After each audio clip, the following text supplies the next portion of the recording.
Last time, we got a hard lesson in the past unreal conditional. We learned that if our heroes hadn't messed up the inventory, they wouldn't have been trapped in a customer service nightmare. Which brings us to the bleak reality of today. Welcome back to Junk Mart. The aisles are cluttered, the lighting is fluorescent, and the time clock ticks very, very slowly. When the clock on the wall feels like it's moving backward, the only way to keep your sanity is to mentally check out. We shift our language from what's happening right now to what could happen next. These specific verbs serve as a compass. They let a clerk staring at a mountain of returns plot a course to the exit. But before we can dream, we have to deal with store manager Augusta. She's kicking off the morning shift with a highly confident, entirely delusional business briefing. This chart maps out exactly how she views the store's trajectory. In the corporate world, you use words like anticipate, predict, and forecast when you have hard data to project what will happen next.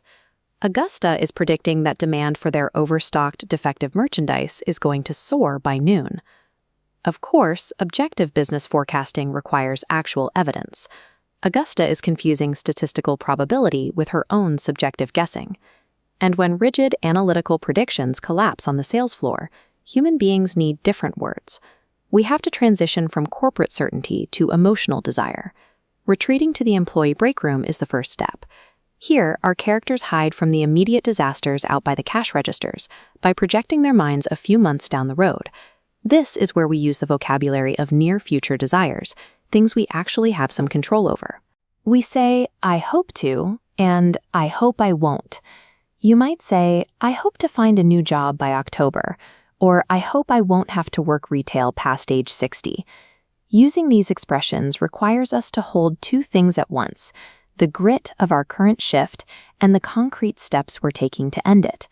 It's how we move from surviving a day to designing a month. But what happens when those realistic, near-future hopes feel completely blocked? You abandon probability entirely. You transition to low-probability dreams. This is the sharp dividing line between achieving a goal through your own skill and relying entirely on luck, like buying a ticket for the lottery.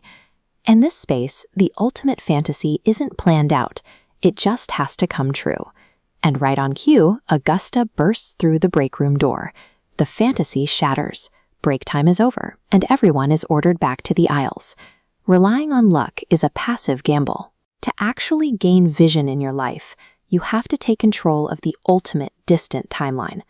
Stripped of their short-term hopes, there is only one place left for the employees to look, the absolute limit of the human timeline, what they want to achieve before they die.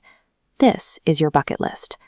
The term comes from the old slang phrase, to kick the bucket, meaning to die. It's a complete inventory of our deepest, lifelong aspirations. It's the ultimate contrast to standing behind a cash register.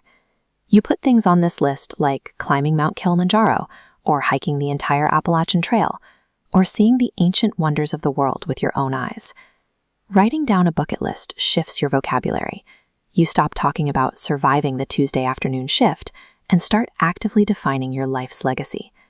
We can scale that timeline outward one final time. Past our own lives into global civilization, using the phrasing of long-term forecasting, by 2050 or within the next 50 years.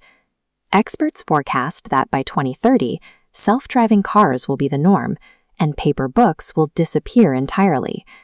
But despite all that global progress, Junk Mart will probably still look exactly the same.